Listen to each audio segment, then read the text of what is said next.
کا ماحصل ہے جو میں پڑھ کے سنا رہا ہوں آپ کو۔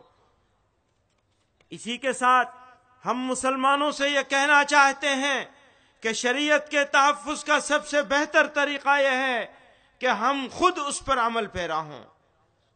صرف غیروں سے احتجاج اور شکوہ کافی نہیں ہے۔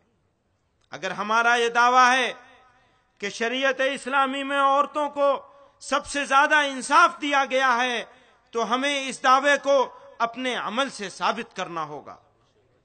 نکاح اور طلاق کے سلسلے میں ہمارے اندر ایسی رسومات داخل ہو گئی ہیں جو شریعت اسلامی کے احکام کے بالکل خلاف ہیں۔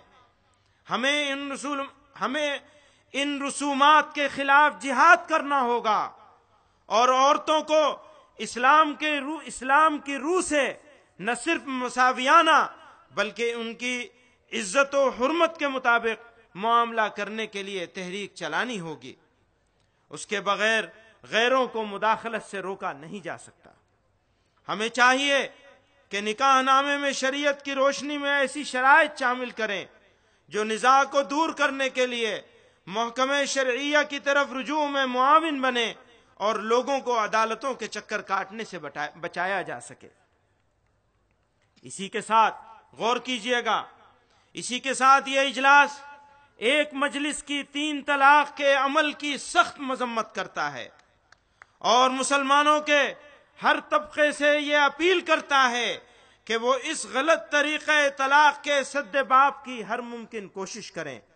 اللہ تعالی ہم سب کو پوری طرح شریعت کی تابعداری کی توفیق عطا فرمائے۔ میں 2 باتیں کہہ کر آپ حضرات سے اجازت چاہوں گا آگے بڑھانے کے لیے۔ یہ وہ اعلامیہ ہے، ڈکلیریشن ہے جو میں نے آپ کو پڑھ کے سنایا۔ اس اعلامیہ میں 2 پہلو، بہت سارے پہلوؤں کو، تقریباً سارے پہلوؤں کو کے احاطے کی کوشش کی گئی ہے۔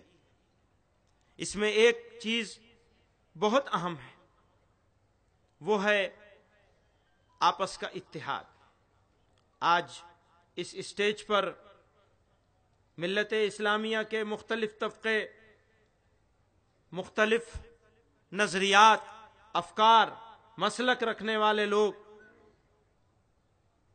موجود ہیں اور یہ موجودگی ایک نئے ہندوستان کی تعمیر کی خبر دے۔ نعرہ تکبیر! جمعیت علماء ہند، قومی اتحاد، مسلکی اتحاد، انجمن خدام خواجگان۔ میں یہ سمجھتا ہوں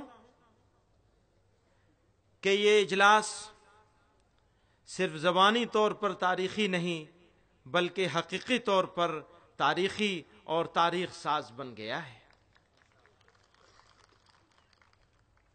یہاں صرف مسلمانوں کے مختلف مسالک نہیں بلکہ ہندوستان میں بسنے والے مختلف مذاہب کے لوگ بھی موجود ہیں، اور ان کی موجودگی، یہ ساری موجودگی اور یہ اسٹیج، کتنی مشکلوں سے ہم یہاں تک پہنچے۔ مہینوں سے تیاری چل رہی تھی اور ایک وقت ایسا آیا کہ خبر مل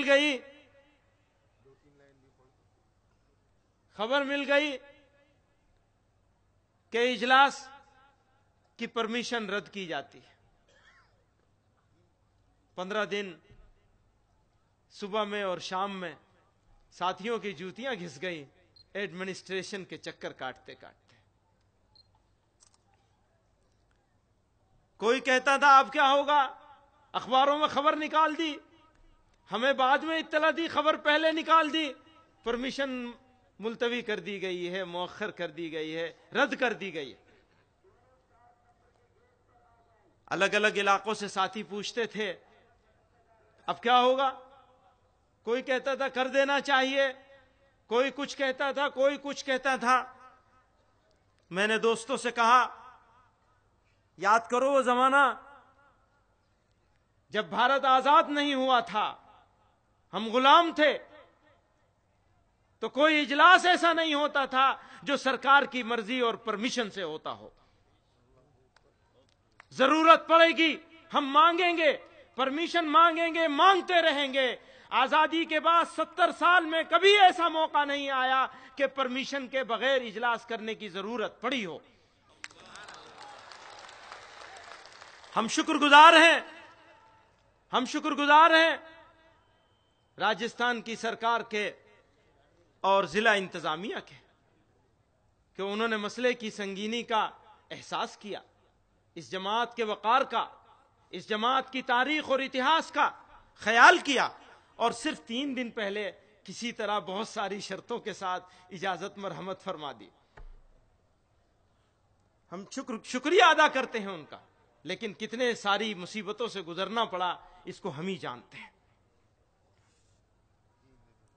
اور میں پورے ملک سے آئے ہوئے ڈیلیگیٹس،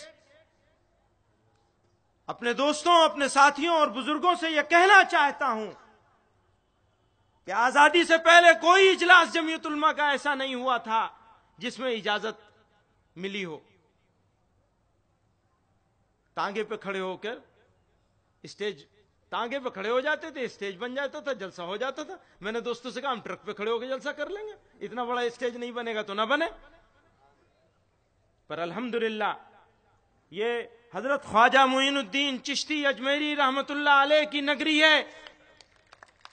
یہاں کوئی ایسا کام ہونے کی ضرورت نہیں پڑ سکتی تھی. اللہ تعالی نے اس عظیم الشان جگہ پر، اس متبرک بابرکت جگہ پر، جہاں سے توحید کا نور پھیلا تھا، اندھیرے چھٹے تھے،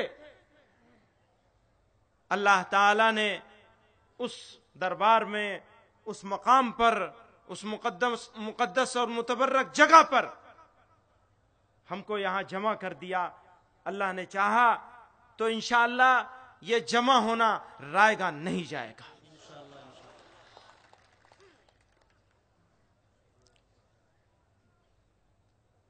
میں بہت سارے مہمان ابھی موجود ہیں، ان کے بیچ میں اور آپ کے بیچ میں زیادہ وقت لے لیا میں نے، اس کا مجھے احساس ہے.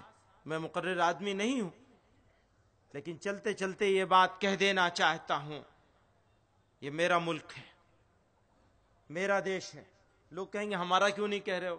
اس لیے نہیں کہہ رہا ہوں کہ میرا جو رشتہ اس ملک کے ساتھ ہے اس کو میں ہی محسوس کر سکتا ہوں. میرے دیش کے ساتھ، میرے ملک کے ساتھ میرا جو رشتہ ہے، میں نے اس ملک کو بائی چانس نہیں، بائی